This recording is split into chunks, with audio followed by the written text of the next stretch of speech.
இல்ல வட மாநிலத்தை விட தமிழ்நாடு முன்னேறி இருக்கா இல்லையா? உண்மையை ஒத்துக்கோங்க. எது? வட மாநிலத்தை விட தமிழ்நாடு திராவிட இந்த அரசினுடைய கடந்த அரசுல இருந்து நீங்க பாத்தீங்கன்னா உலகத்துக்கே நாகரிகத்தை சொல்லி கொடுத்தவன் தமிழன். அதுல மாற்று கருத்து இல்ல. அதை நீங்க மறுக்கிறீங்களா?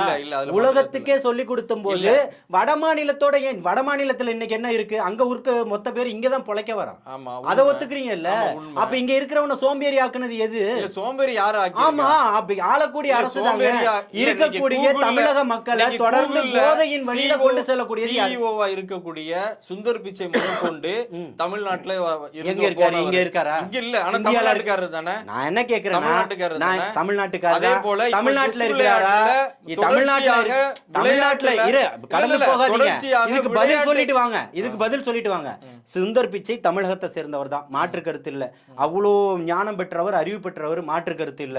தமிழகத்துல இருக்க வேண்டியதானே? ஏன் வளர்ச்சி பாதை கொண்டு போக வேண்டியதானே? ஒன்றியத்துல இருக்க வேண்டியதானே? ஏன் வளர்ச்சி பாதை கொண்டு போக வேண்டியதானே? நீங்க ஒருத்தர் தான் சொல்றீங்க.